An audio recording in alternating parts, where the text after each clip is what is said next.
Bem-vindo ao conto Até Você Dormir.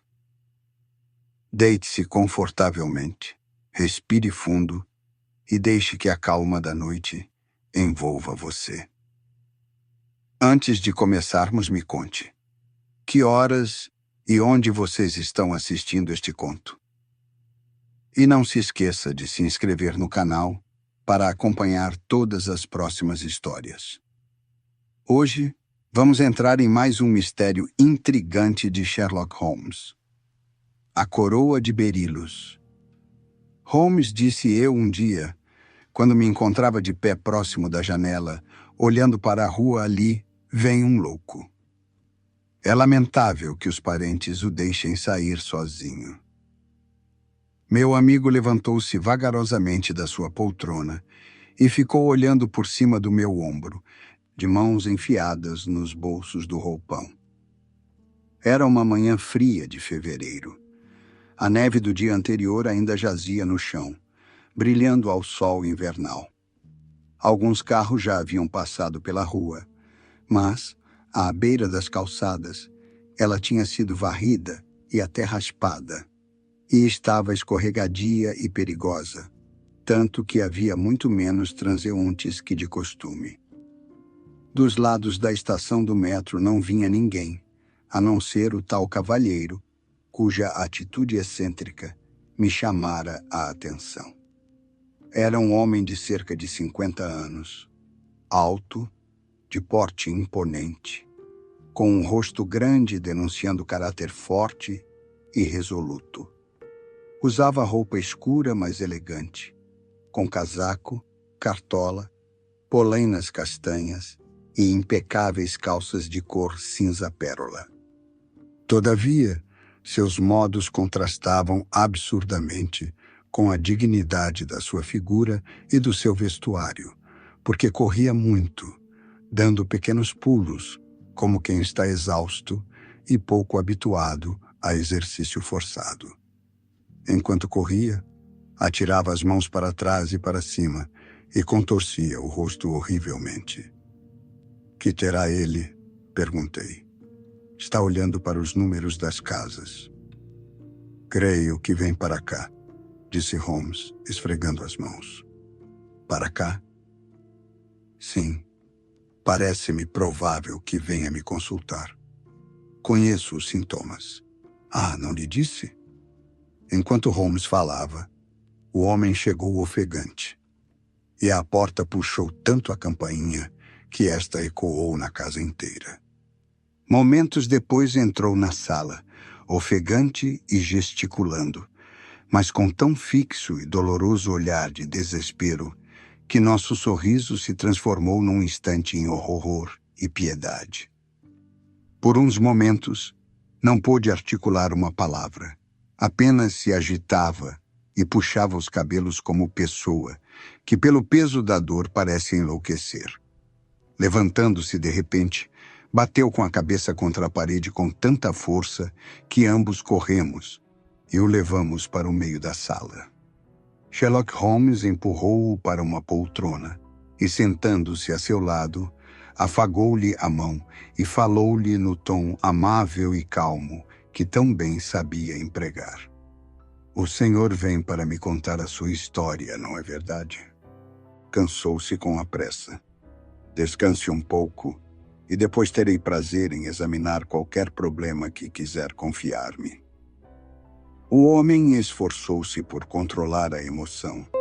Enxugou a testa, firmou a boca e virou-se para nós. "Com certeza pensam que enlouqueci", disse ele. "Vejo que está em grande aflição", respondeu Holmes. "Deus o sabe. Uma aflição suficiente para desequilibrar o cérebro de uma pessoa. Tão repentina e terrível é. Poderia enfrentar a vergonha pública, embora eu seja um homem cujo caráter não teve qualquer mancha até agora.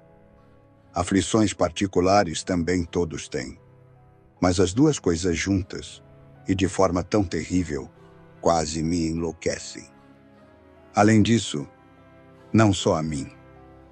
Os nobres deste país podem vir a sofrer, a não ser que se descubra uma saída para o problema. Bem, acalme-se, aconselhou Holmes, e depois me diga claramente quem é o senhor e o que lhe aconteceu. Talvez o senhor já tenha ouvido o meu nome, disse o nosso visitante. Sou Alexander Holder, da casa bancária Holder Stevenson, da Threadneedle Street. O nome era bem conhecido por nós ambos, pois era o segundo grande banco da City de Londres. O que poderia ter acontecido então para que um dos cidadãos mais acatados ficasse naquele estado de nervos? Esperamos, curiosos, até que finalmente, depois de mais um esforço, ele se concentrou e nos contou a sua história. Sinto que tempo é dinheiro, e por isso me dirigi para cá, assim que o inspetor da polícia me aconselhou a buscar a sua cooperação. Vim pelo metro, e de lá a pé, porque os carros andam muito devagar devido à neve, e por isso é que estou ofegante, pois não sou habituado a muito exercício físico. Sinto-me melhor agora, e vou contar-lhe tudo depressa, mas o mais claramente possível. O senhor naturalmente sabe que um banco em franco progresso depende muito da obtenção de investimentos remunerativos para o seu dinheiro, bem como do aumento de suas relações e do número de seus depositantes. Um dos meios mais lucrativos de aplicar o dinheiro é o empréstimo, quando a segurança é completa. Durante os últimos anos temos feito muito nesse setor. Há muitas famílias nobres a quem temos adiantado grandes somas, aceitando como garantia seus valiosos quadros, bibliotecas ou pratas. Ontem estava no meu gabinete no banco, quando um dos funcionários me trouxe um cartão de visita. Estremeci quando vi o nome, porque não era outro senão... Bem, acho que nem ao senhor devo revelá-lo. Basta dizer que é um nome pronunciado em todas as casas e no mundo inteiro. Um dos mais nobres, mais exaltados na Inglaterra. Fiquei profundamente comovido com a honra e esforcei-me por dizê-lo quando ele entrou. Mas ele atirou-se logo ao negócio, como um homem que tem pressa de liquidar um assunto desagradável.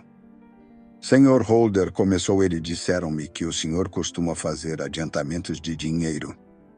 A firma faz isso quando a garantia é boa, respondi. É absolutamente essencial que eu tenha 50.000 libras imediatamente. É claro que eu poderia pedir um empréstimo aos meus amigos 10 vezes maior que essa quantia, mas prefiro que seja em forma de negócio e que eu próprio o trate pessoalmente. O senhor deve compreender que, na minha posição, não é muito recomendável criar obrigações. Por quanto tempo posso perguntar, Viexa? Vai precisar dessa soma? Perguntei. Segunda-feira próxima devo receber uma soma enorme que me é devida, e então poderei devolver o que o senhor me adiantar, com a percentagem que julgar justa. Mas é essencial que receba já essa quantia. Teria muito prazer em lhe fazer um empréstimo, mas meus fundos particulares não seriam suficientes.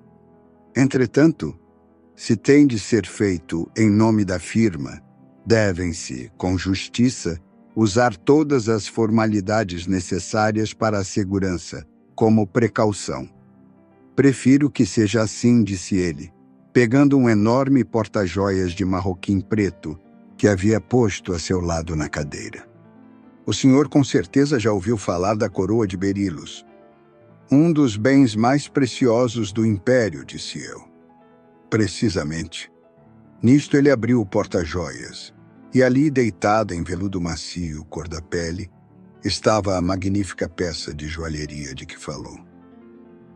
Há 39 enormes berilos, disse ele, e o preço do engaste de ouro é incalculável.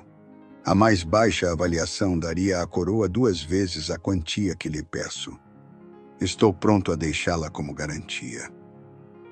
Tomei a preciosidade entre as mãos e olhei primeiro para ela e depois para o meu ilustre cliente. Duvida do seu valor? Perguntou. Absolutamente. Só duvido.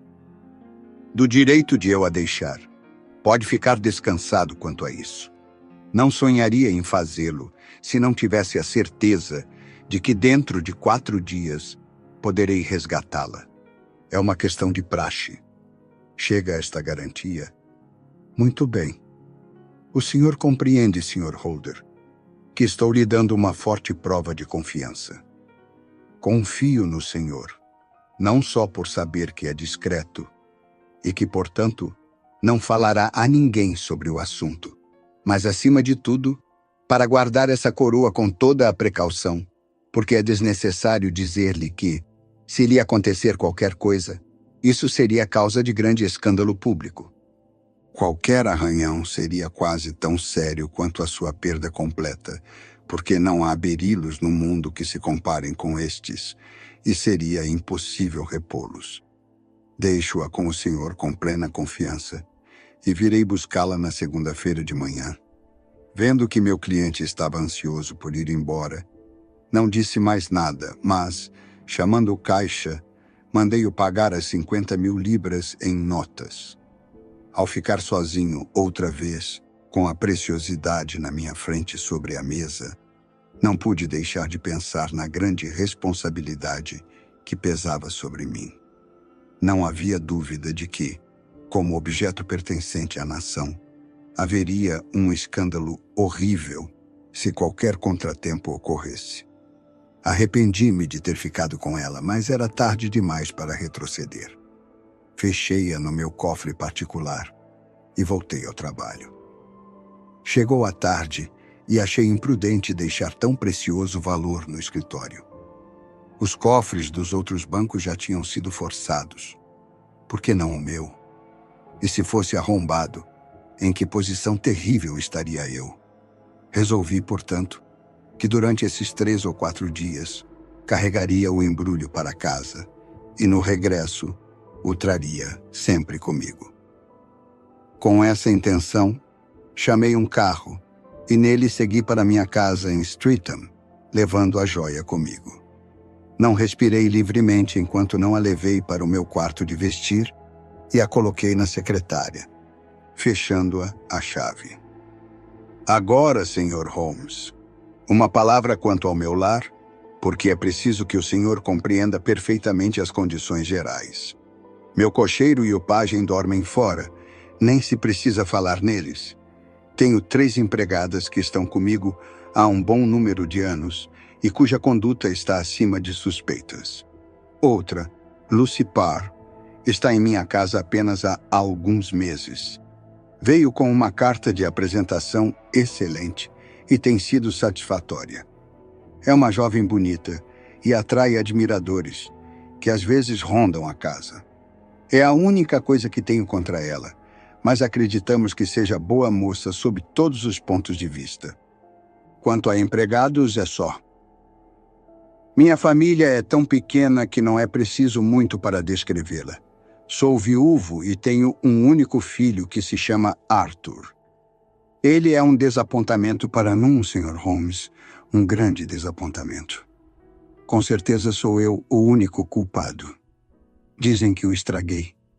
Quando minha boa esposa morreu, ele era a única pessoa que eu tinha para amar, e não podia ver seu rostinho perder o sorriso, não lhe negava nenhum desejo.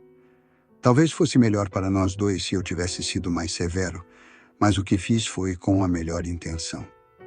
Era, naturalmente, meu desejo que me sucedesse no banco, mas ele não gosta de negócios. É desmiolado, tem mau gênio e, para falar a verdade, não pude confiar nele para manipular grandes somas de dinheiro. Quando era mais jovem, entrou para um clube de aristocratas, onde, devido aos seus modos cativantes, se tornou amigo íntimo de diversas pessoas que têm os bolsos cheios e hábitos dispendiosos. Aprendeu a jogar cartas e a apostar em corridas no turfe, até que, por diversas vezes, teve de recorrer a mim, pedindo-me que lhe adiantasse a mesada. Mais de uma vez quis afastar-se dos companheiros, mas seu amigo, Sir George Burnwell, conseguia sempre influenciá-lo e, por fim, ele voltava. Não admira muito que Sir George Burnwell o cativasse, porque, apesar de serem poucas as vezes em que ele o trouxe à nossa casa, não pude deixar de gostar dos seus modos. É mais velho do que Arthur, homem do mundo até as pontas dos dedos. Já esteve em toda parte, viu tudo.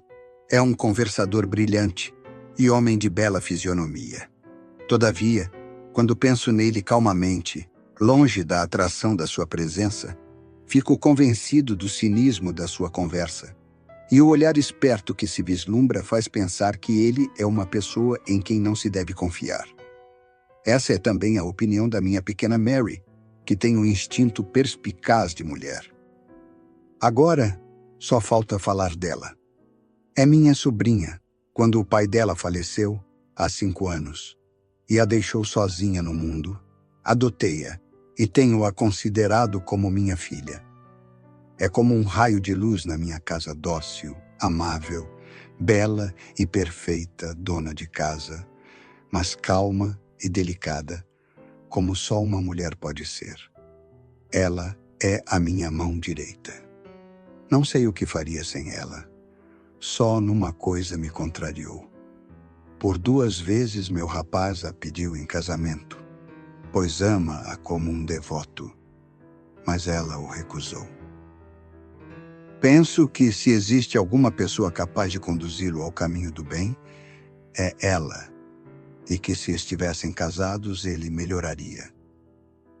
Mas agora, ai de mim, é tarde demais para sempre. Agora, Sr. Holmes, que o senhor já sabe tudo a respeito das pessoas que moram comigo, debaixo do meu teto, vou continuar minha triste história. Quando, naquela noite, estávamos tomando café na sala depois do jantar, contei a Arthur e Mary a minha experiência e falei do tesouro precioso que tínhamos em casa, só não dizendo o nome do meu cliente.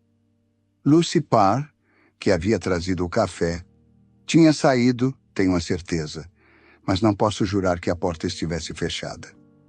Mary e Arthur mostraram-se interessados e quiseram ver a famosa coroa, mas achei melhor não tocar nela. Onde a guardou? Perguntou Arthur. Na minha própria secretária. Bem, queira Deus que a casa não seja visitada hoje pelos ladrões, disse ele. Está trancada, respondi. Oh, qualquer chave velha serve naquela secretária. Quando era garoto, eu próprio a abri com a chave do armário do quarto das malas. Ele exagerava muito às vezes quando falava, e assim nem fiz caso do que disse. Seguiu-me até o quarto com um olhar muito sério. Olhe, pai disse, cabisbaixo pode adiantar-me 200 libras? Não posso, respondi rapidamente. Tenho sido por demais generoso com você quanto a dinheiro. O senhor tem sido muito bondoso, disse ele, mas preciso desse dinheiro. Senão nunca mais poderei entrar no clube. E seria uma boa coisa, ripostei. Sim, mas o senhor não haveria de gostar que eu o deixasse desonradamente, disse ele. Eu não aguentaria a vergonha, preciso levantar esse dinheiro de qualquer forma. E se o senhor não quer me ajudar, tenho de procurar outros meios de obtê-lo. Eu estava zangadíssimo, porque aquele era o 3º pedido do mês. Você não terá nem 1 centavo meu, gritei. Então ele se inclinou e saiu do quarto sem dizer uma palavra.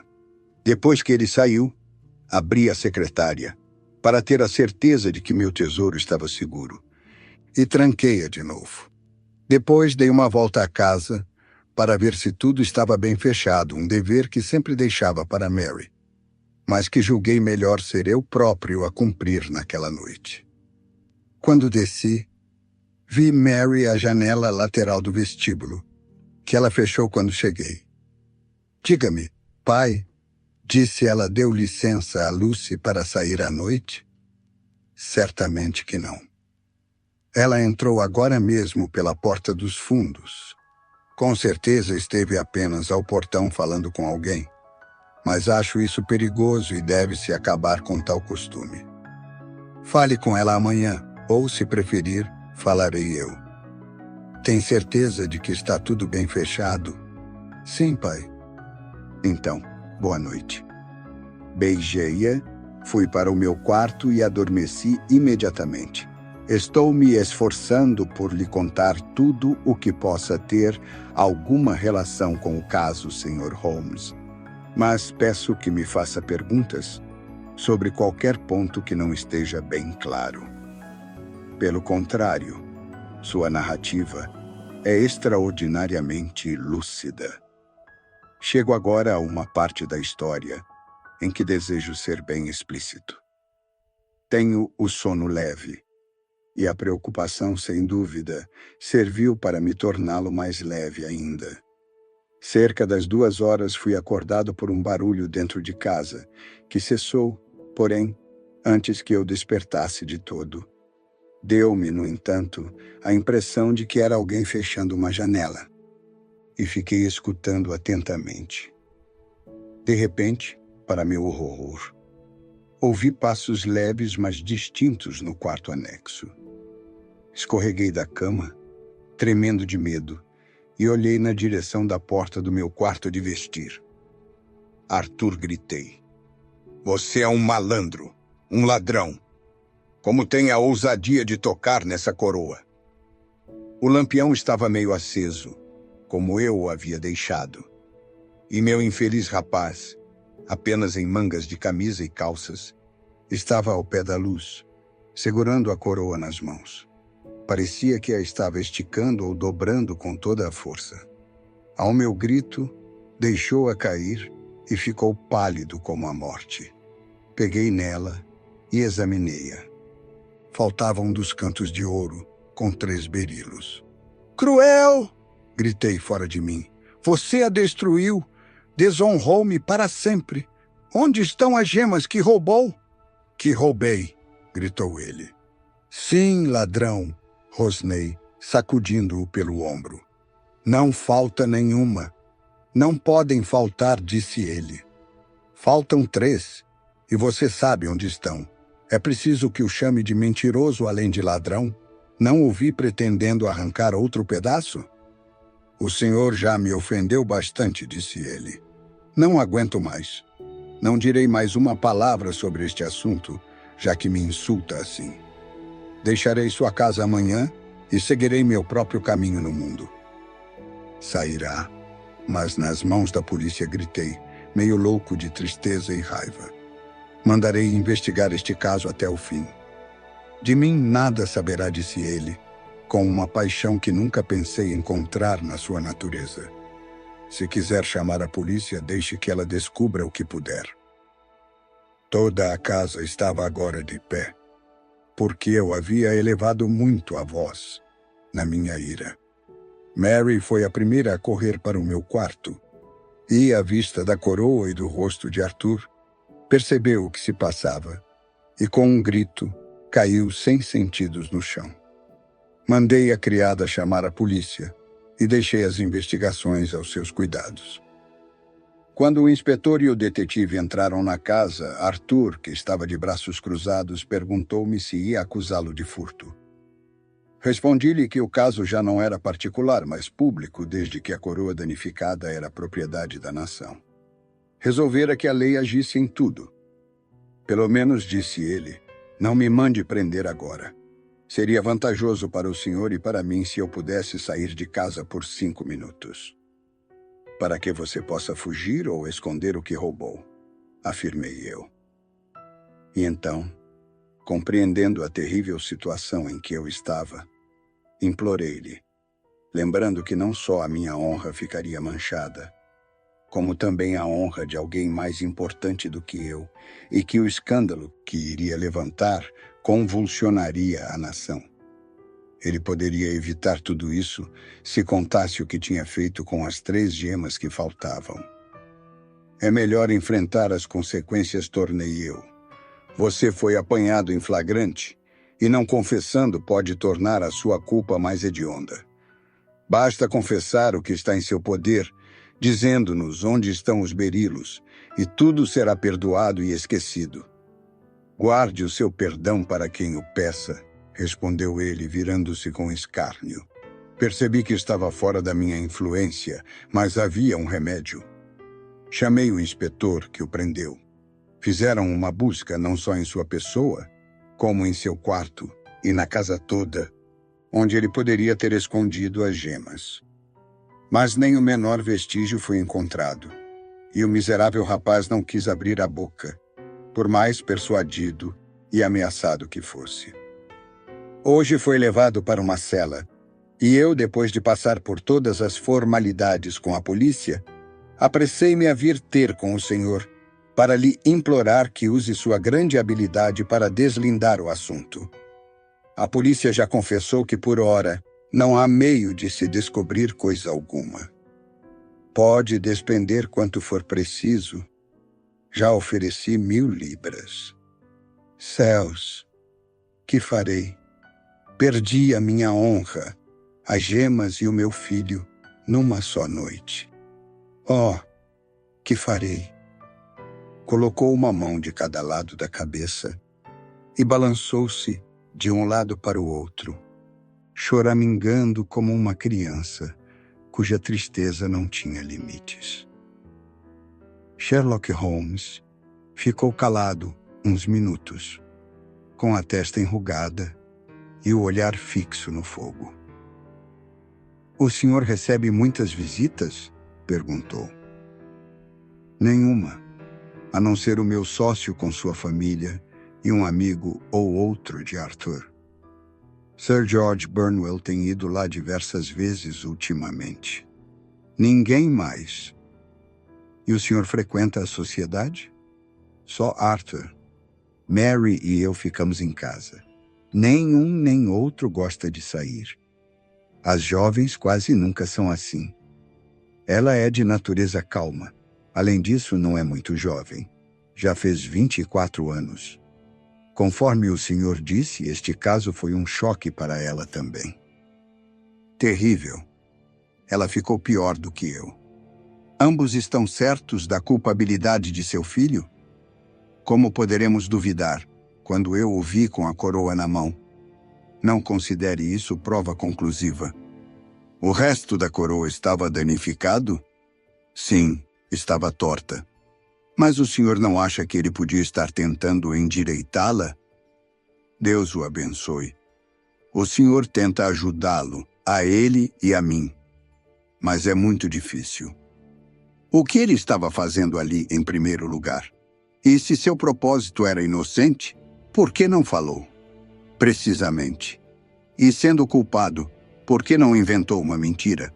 Seu silêncio, segundo me parece, pode ser duplamente interpretado. Há diversos pontos esquisitos neste caso.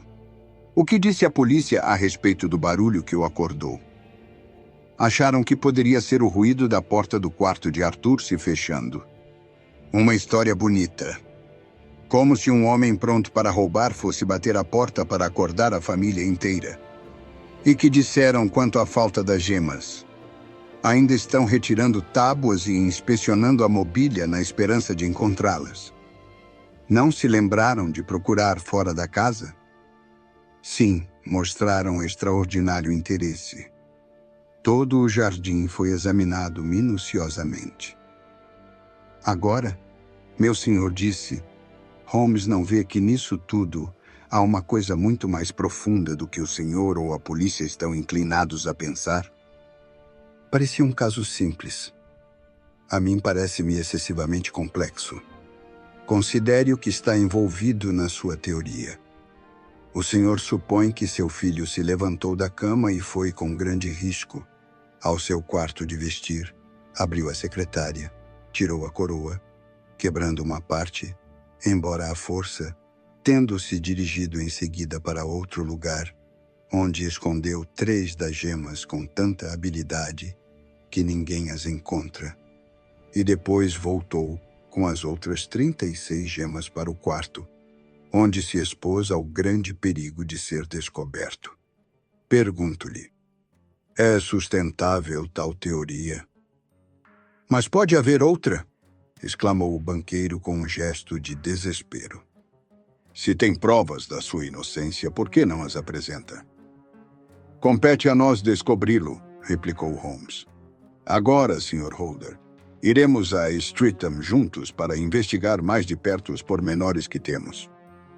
Meu amigo insistiu para que eu fosse com eles nessa expedição, o que, aliás, eu desejava fazer, porque minha curiosidade e simpatia haviam sido profundamente despertadas pela história que ouvimos. Confesso que a culpabilidade do filho do banqueiro me parecia tão evidente como ao seu infeliz pai. Todavia, tinha tanta fé no julgamento de Holmes que achei que havia uma esperança, uma vez que ele não estava satisfeito com as explicações dadas. Não falou durante a viagem nos subúrbios. Manteve-se sentado com o queixo apoiado sobre o peito, o chapéu cobrindo-lhe os olhos e perdido na mais profunda meditação. Nosso cliente parecia ter se reanimado com aquele vislumbre de esperança que lhe havia sido apresentado e começou a falar-me um pouco sobre o seu trabalho. Uma viagem curta de trem e outra menor, a pé, depressa, nos levou a Fairbank, a modesta residência do banqueiro. Fairbank era uma casa de bom tamanho, de pedra branca, um pouco afastada da rua. Tinha uma entrada para carros com relvado, no momento coberta de neve, que se estendia na frente até os portões grandes de ferro que fechavam a propriedade. Ao lado direito, alguns arbustos iam da rua até a porta da cozinha, que era a entrada de serviço. À esquerda passava uma viela que levava aos estábulos e que estava separada do resto da casa, pois era uma passagem pública, embora pouco frequentada. Holmes deixou-nos à porta e andou vagarosamente ao redor da casa toda. Atravessou a frente, passou pela viela e depois pelo jardim atrás dos estábulos. Tanto tempo levou que o Sr. Holder e eu entramos na sala de jantar e esperamos perto da lareira até que ele voltasse. Nisso, abriu-se a porta e uma jovem entrou. Era de boa altura, magra, cabelos e olhos escuros, que a palidez do rosto parecia salientar mais ainda. Não me lembro de jamais ter visto palidez tão mortal. Os lábios também não tinham sangue, e os olhos estavam inchados de tanto chorar, demonstrando ainda mais pesar do que o próprio tio, o que era mais notável nela porque deu a impressão de ser uma mulher de temperamento forte e com imensa capacidade de se controlar. Não fazendo caso da minha presença, chegou-se perto do tio e alisou-lhe a cabeça com carinho. Já deu ordem para que soltem Arthur, não é verdade, pai? Perguntou. Não, filha. O caso precisa ser investigado até o fim. Mas tenho certeza de que ele está inocente. O senhor sabe o que são os instintos femininos. Tenho certeza de que ele não fez mal nenhum e que o senhor se arrependerá de haver sido tão implacável. Mas por que ele não fala se de fato está inocente? Quem sabe, talvez esteja ofendido pelo fato de o senhor tê-lo acusado. Como podia deixar de suspeitar dele quando o vi com a coroa nas mãos? Mas ele só a pegou para examiná-la. Faça o favor de acreditar na minha palavra. Ele está inocente. Não diga mais nada a respeito do caso. É terrível pensar que o nosso caro Arthur esteja na cadeia. Não ficarei descansado enquanto as gemas não forem encontradas. Nunca, Mary. Seu amor por Arthur a faz cega quanto aos defeitos dele e às medonhas consequências para mim. Longe de abafar o caso, trouxe um senhor de Londres para investigar melhor as coisas. Este senhor? Perguntou ela, virando-se para mim. Não, o amigo dele. Quis ficar trabalhando sozinho e está agora na viela dos estábulos. Na viela dos estábulos. Ela ergueu as sobrancelhas. O que espera ele encontrar lá? Suponho que seja este. Espero, senhor, que seja bem-sucedido em provar aquilo de que tenho a certeza. A verdade é que meu primo Arthur está inocente deste crime. Participo inteiramente da sua opinião, replicou Holmes, voltando para junto do capacho a fim de limpar a neve dos sapatos. Penso que tenho a honra de falar com a senhorita Holder. Posso lhe fazer algumas perguntas? Rogo que as faça, se é que posso ajudar a esclarecer este caso horrível. A senhorita não ouviu barulho algum esta noite? Nada, até que meu tio começou a falar alto. Isso ouvi, e desci logo. Foi a senhorita quem fechou as janelas e portas a noite passada. E fechou-as bem? Sim. Estavam fechadas esta manhã? Estavam. Uma das empregadas parece que tem namorado. Creio que a senhorita disse a seu tio que ontem à noite ela saiu para encontrá-lo. Sim. É a mesma moça que serviu o café e que possivelmente ouviu as observações de meu tio a respeito da coroa. Está bem. A senhorita crê que ela saiu para contar ao namorado e que os dois possam ter planejado o furto. Mas qual é o propósito de toda essa conversa? Exclamou o banqueiro impacientemente. Eu já lhe disse que vi a coroa na mão de Arthur. Espere um pouco, Sr. Holder. Devemos voltar a este ponto. Acerca dessa moça, senhorita Holder, presumo que a senhorita a viu voltar pela porta da cozinha. Sim. Quando fui ver se a porta estava fechada, encontrei-a como que deslizando para dentro. Vi também o homem na escuridão. A senhorita o conhece? Oh, sim. É o vendedor que nos traz os legumes. Chama-se Francis Prosper. Estava à esquerda da porta, isto é, um pouco afastado? Perguntou Holmes. Sim, estava. E tem uma perna de pau? Uma expressão de medo apareceu nos olhos negros da jovem. Mas o senhor é um mágico, afirmou ela. Como sabe disso? Ela sorriu, mas não havia um sorriso correspondente no rosto magro e sério de Holmes. Gostaria de subir agora aos quartos, disse ele. Provavelmente terei de dar outra volta à casa, e talvez seja melhor que observe as janelas antes de subir. Andou vagarosamente de uma para outra das janelas, parando somente quando chegou à maior delas, a do vestíbulo, que dava para a viela dos estábulos. Abriu-a e examinou bem o peitoril com sua lente poderosa. Agora vamos subir, anunciou ele. O quarto do banqueiro era muito simples, com tapete cinzento, o armário e um espelho comprido. Holmes foi à secretária, em primeiro lugar, e olhou bem para a fechadura. Qual a chave que foi usada para abri-la? Perguntou ele. Aquela que meu filho indicou, a do armário do quarto das malas. Está aqui? É aquela que está em cima da mesa do toucador. Sherlock Holmes pegou-a e abriu o armário. É uma fechadura silenciosa. Não me admiro que não tivesse acordado. É aqui que está a coroa. Vamos examiná-la. Abriu o porta-joias e, tirando o diadema, colocou-o em cima da mesa. Era um espécime magnífico da arte de joalheria, e as 36 pedras eram as mais belas que eu jamais havia visto. O lado da coroa de que fora arrancado o canto com as 3 gemas estava quebrado. Agora, Sr. Holder, disse Holmes, aqui está o canto que corresponde ao que infelizmente foi perdido. Peço que o tire. O banqueiro recuou, horrorizado. Eu nem sonharia experimentar isso. Então, eu o farei. E Holmes despendeu a maior força, mas sem resultado. Sinto que está cedendo um pouco, mas, apesar de ter muita força nos dedos, seria difícil quebrá-lo. Um homem comum não poderia tê-lo feito.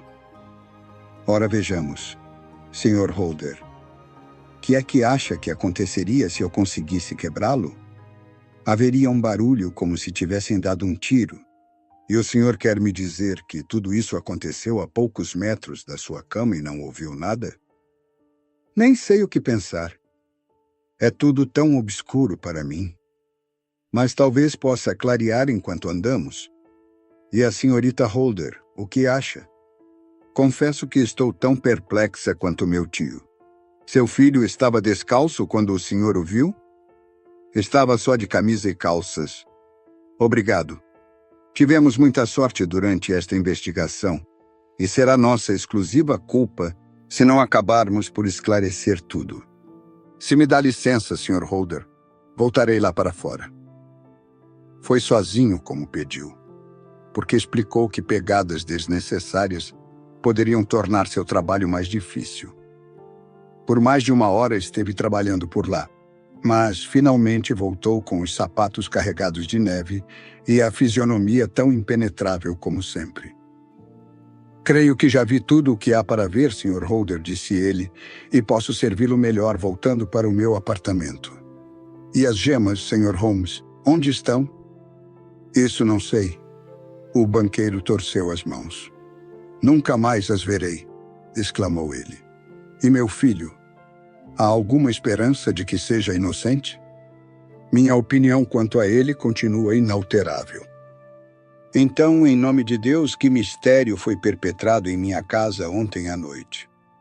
Se o senhor puder ir ao meu apartamento amanhã entre as 9 e as 10 horas, ficarei satisfeito por esclarecer tudo melhor.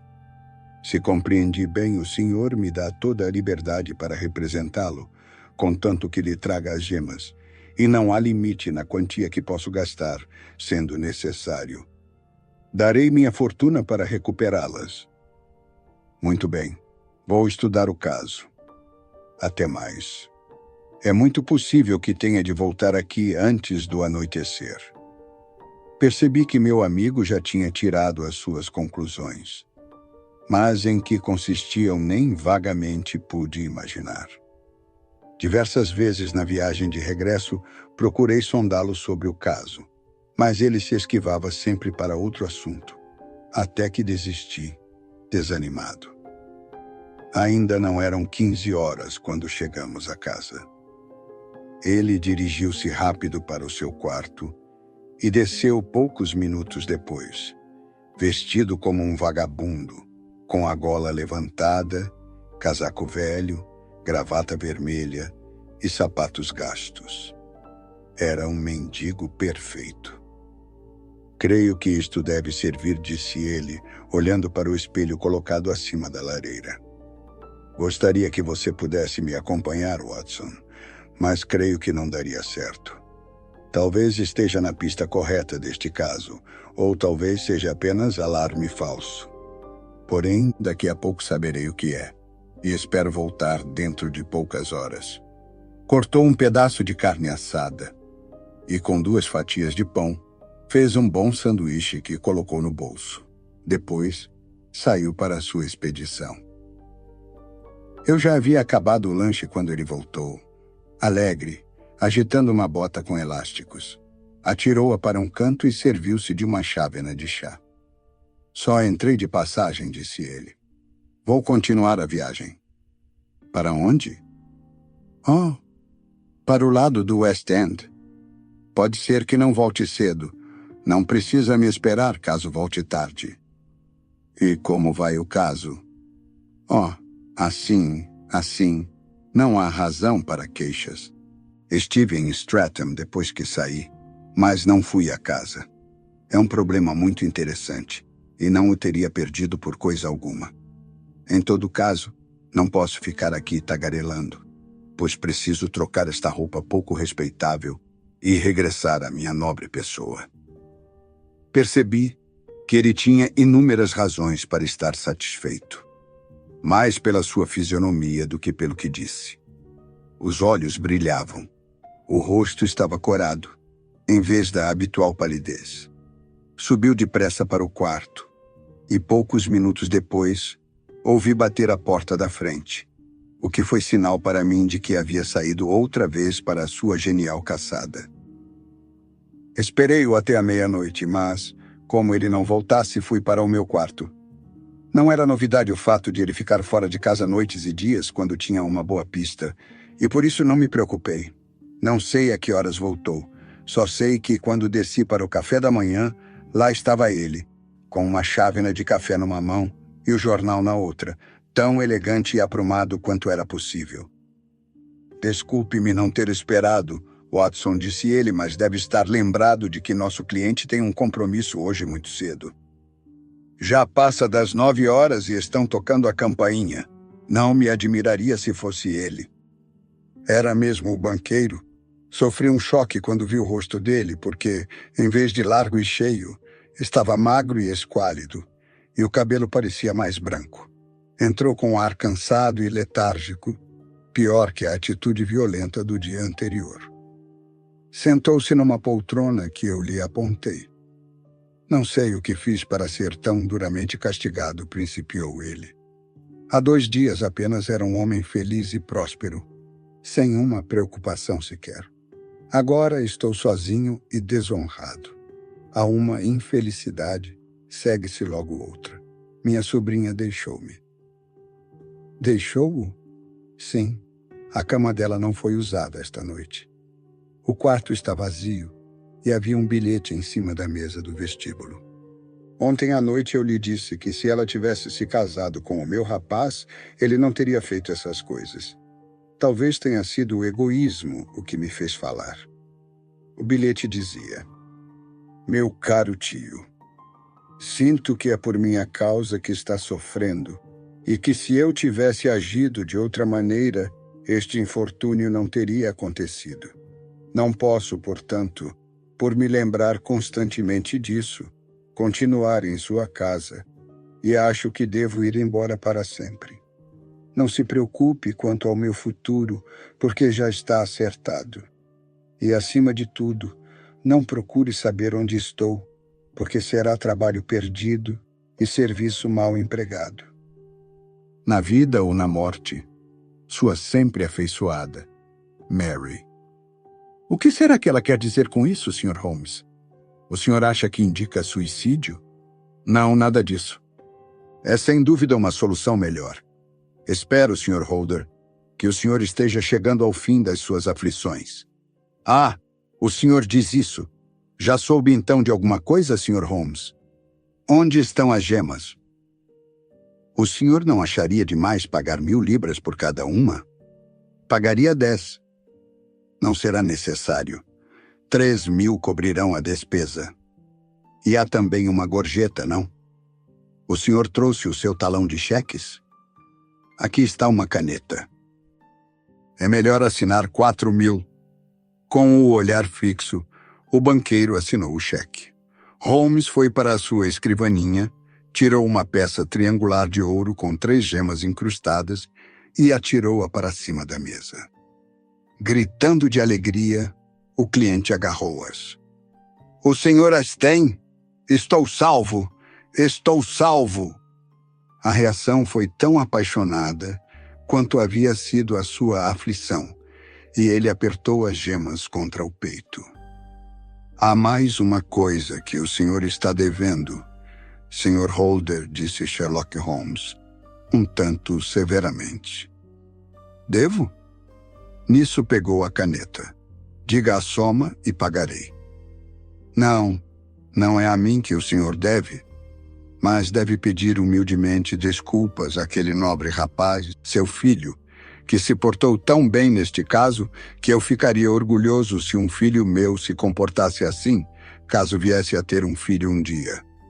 Então, não foi Arthur quem as tirou? Eu lhe disse ontem, e repito-o hoje, não foi ele. O senhor tem certeza disso? Então deixe-me ir imediatamente ter com ele e contar-lhe que já se sabe a verdade. Ele já sabe. Logo que terminei, fui ter com ele, e vendo que não me contaria a história, vi-me obrigado a contá-la. E ele teve de confessar que eu tinha razão, e adicionou alguns pormenores que não estavam bem claros. As novidades de hoje talvez lhe façam abrir a boca. Pelo amor de Deus, então, conte-me que estranho mistério é este. Eu o farei e lhe direi os passos que dei para descobri-lo. Todavia, deixe-me dizer-lhe primeiramente o que é mais difícil para mim contar-lhe. E para o senhor, ouvir. Houve uma combinação entre Sir George Burnwell e sua sobrinha Mary, e eles fugiram juntos. Minha Mary? Impossível. Infelizmente, é mais do que possível, é certo. Nem o senhor nem seu filho perceberam o verdadeiro caráter desse homem, a quem o senhor permitiu a entrada no círculo de sua família. É um dos mais perigosos da Inglaterra. Jogador arruinado, vagabundo desesperado, homem sem coração nem consciência. Sua sobrinha não conhecia indivíduos assim. Quando ele soprou frases de amor aos ouvidos dela, como havia feito a centenas de outras, ela sentiu-se lisonjeada e julgou que era a única que lhe tocara o coração. Só o diabo sabe o que ele disse. Mas finalmente ela tornou-se um instrumento nas mãos dele e via-o todas as noites. Não posso, não quero crer nisso, gritou o banqueiro com o rosto lívido. Eu lhe contarei então o que aconteceu naquela noite. Sua sobrinha, julgando que o senhor já estivesse deitado, desceu e foi falar com o namorado pela janela que abre para a viela dos estábulos. As pegadas dele estavam marcadas na neve, tanto tempo ali esteve. Ela contou-lhe o caso da coroa. Sua cobiça pelo ouro foi atiçada, e ele conseguiu manejá-la à sua vontade. Não duvido de que ela fosse afeiçoada ao senhor, mas há mulheres para quem o amor ao namorado suplanta o amor aos outros, e parece-me que ela era uma dessas. Mal tinha ouvido o que ele lhe disse para fazer, quando viu o senhor descer as escadas. Então fechou rapidamente a janela e contou a história da empregada e do namorado, que, aliás, é verdadeira. Seu filho Arthur foi para a cama depois da entrevista com o senhor, mas tão perturbado estava por causa das dívidas no clube que não pôde dormir. À meia-noite ouviu passos leves no corredor, levantou-se, abriu a porta, olhou para fora e ficou surpreso ao ver a prima deslizando silenciosamente ao longo do corredor até entrar no seu quarto de vestir. Petrificado de admiração, o rapaz vestiu a roupa e esperou ali no escuro para ver o que aconteceria. Ela saiu logo em seguida do quarto, e pela luz do corredor, ele a viu levando a coroa nas mãos. Ela desceu a escada, e ele, horrorizado, correu e escondeu-se atrás da cortina perto da sua porta, de onde pôde ver o que acontecia embaixo, no vestíbulo. Viu-a abrir devagarinho a janela, entregar a coroa a alguém na escuridão e apressar-se a voltar para o quarto, passando muito perto de onde ele estava escondido. Enquanto ela estava em cena, ele não pôde agir sem expor escandalosamente a mulher que amava. Mas no momento em que ela desapareceu, ele lembrou-se da fatalidade esmagadora que isso seria para o senhor e como era importante remediar as coisas. Desceu às pressas como estava, descalço, abriu a janela e pulou para a neve. Desceu a viela, na qual pôde ver, à luz da lua, uma figura escura a caminhar. Sir George Burnwell tentou fugir, mas Arthur segurou-o, e houve luta entre eles, seu filho puxando de um lado a coroa e o antagonista do outro. Na luta, o rapaz golpeou Sir George e feriu-o num olho. Nisso, alguma coisa estalou. E seu filho, vendo que tinha a coroa nas mãos, voltou correndo, fechou a janela e subiu ao quarto. Mal acabara de ver que a coroa estava torcida pela luta e se esforçava por endireitá-la, quando o senhor apareceu em cena. «Será possível?» murmurou o banqueiro. O senhor o irritou, ofendendo-o com palavras injustificáveis, no momento em que ele se sentia digno da sua gratidão. Não podia explicar a verdade sem trair quem não merecia nenhuma consideração da sua parte. Portou-se de modo cavalheiresco, guardando o segredo dela. Então foi por isso que ela gritou e desmaiou quando viu a coroa, exclamou Holder. «Oh, meu Deus, que pobre cego tenho sido! e ele pediu licença para sair por 5 minutos. Queria ver se o pedaço quebrado estava no local da luta. Como fui cruel com ele. Quando cheguei à sua casa, andei imediatamente ao redor dela para ver se havia quaisquer sinais na neve, pois sabia que não voltara a nevar desde ontem. Além disso, tinha geado, o que serviu para acentuar qualquer impressão. Por onde andaram os fornecedores estava tudo indecifrável.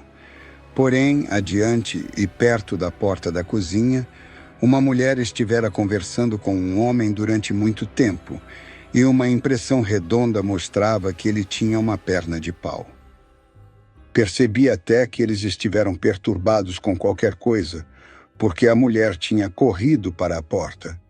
Isso foi provado pela pegada funda da ponta dos pés e pelo fato de o calcanhar quase não ter deixado sinal.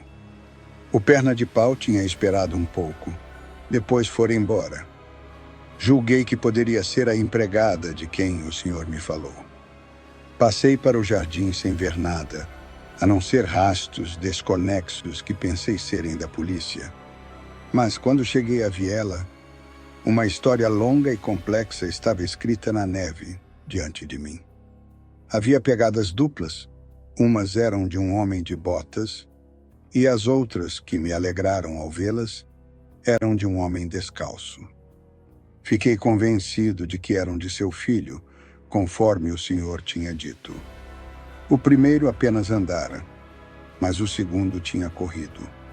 Em certos lugares, chegara mesmo a pisar por cima dos sinais das botas, prova de que seguira o outro. Acompanhei as pegadas e vi que levavam à janela do vestíbulo, onde Botas havia pisado a neve enquanto esperava. Uns 100 metros adiante, vi que Botas se voltara. Parecia ter havido uma luta, e finalmente vi uns pingos de sangue que comprovaram a suposição. Botas correra, continuara correndo pela viela, e mais adiante vi outro sinal de sangue, o que provava que era ele que tinha sido ferido. Quando, ao fim da viela, começava a estrada, vi que a calçada tinha sido varrida, não deixando mais sinais. Tinha-se acabado aquela pista. Examinei depois o peitoril da janela do vestíbulo com minha lente e vi que alguém tinha saído por lá. Também distingui o sinal de um pé úmido que havia entrado por ali e comecei a formular ideias quanto ao que tinha acontecido. Um homem esperara do lado de fora da janela e alguém lhe trouxera as gemas. O ato fora visto por seu filho, que perseguira o ladrão e lutara com ele. Puxando ambos pela coroa, causaram-lhe estragos que nem um nem outro poderiam ter feito sozinhos. Até aí estava claro, e a questão agora era: quem seria o homem e quem trouxera a coroa? É provérbio meu que, tendo excluído tudo o que é impossível, aquilo que fica, por mais improvável que pareça, é a verdade. Sabia naturalmente que não era o Senhor que tinha trazido a coroa para baixo, e por isso restavam só sua sobrinha e as empregadas. Mas se fosse uma das empregadas, por que haveria seu filho de se deixar acusar no lugar dela? Não havia razão nenhuma. Como ele amava a prima, havia ali uma excelente explicação para que ele guardasse um segredo. Muito mais um segredo de caráter degradante. Quando me lembrei de que o senhor a tinha visto àquela janela e de que ela desmaiara ao ver de novo a coroa, minha conjectura transformou-se em certeza. Mas quem era o cúmplice? Amante, sem dúvida, pois quem melhor podia sobrepujar o amor e a gratidão que ela sentia pelo senhor? Sabia que saíam pouco e que tinham poucos amigos, mas que um deles era Sir George Burnwell. Tinha ouvido falar dele como sendo um homem de reputação vil entre as mulheres. Devia ser ele o homem de botas que levara as gemas. Embora soubesse que Arthur o tinha descoberto, ainda podia se gabar de que estava fora de perigo, porque o rapaz não poderia abrir a boca sem comprometer a própria família. O bom senso sugeriu-me o que tinha a fazer em seguida. Fui vestido como um vagabundo até a casa de Sir George Burnwell. Conversei com o lacaio e soube que o patrão tinha ferido a cabeça na noite anterior. Finalmente, por 5 shillings, consegui comprar um par de sapatos velhos dele.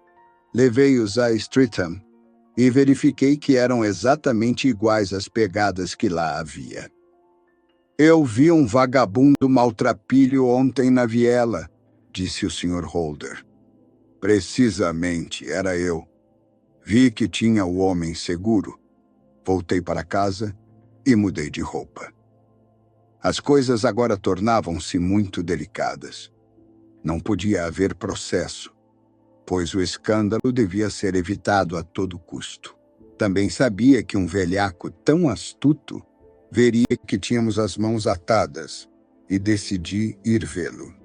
A princípio, naturalmente, ele negou tudo, mas quando lhe repeti como os fatos tinham acontecido, ele tentou fazer bravata e tirou um cacete, mas eu lhe apontei um revólver à cabeça antes que ele pudesse mover-se. Tornou-se mais razoável. Disse-lhe que pagaria um bom preço pelas pedras que tinha, 1000 libras cada uma. Isso lhe trouxe os primeiros sinais de arrependimento. Ora bolas, disse ele, já as vendi por 600 libras as 3. Depois que lhe prometi que não haveria processo, ele logo me revelou o endereço da pessoa que as tinha comprado. Lá fui eu, e depois de muita discussão, obtive as pedras por 1000 libras cada uma. Depois fui visitar seu filho para dizer-lhe que estava tudo bem. Finalmente cheguei a casa e fui para a cama às 2 horas, depois daquilo que se pode chamar um dia cheio. Um dia que salvou a própria Inglaterra de um escândalo público, disse o banqueiro, levantando-se. Senhor, não tenho palavras para lhe agradecer, mas não me há de achar ingrato por tudo quanto fez. Sua habilidade ultrapassa tudo quanto eu jamais ouvi dizer. Agora vou ver meu filho, pedir-lhe desculpas por tê-lo acusado tão injustamente e por lhe ter feito tanto mal. Quanto à minha pobre Mary, lamento profundamente, mas nem sua habilidade me poderá informar onde ela está agora? Julgo que, com toda a segurança, podemos dizer que, onde ela está, também está Sir George Burnwell. É igualmente certo que, quaisquer que sejam os seus pecados, depressa serão suficientemente punidos. Obrigado por ouvir esta história até o final. Inscreva-se no canal Conto até você dormir e deixe nos comentários qual caso você gostaria de ouvir na próxima vez. Boa noite e até o próximo conto.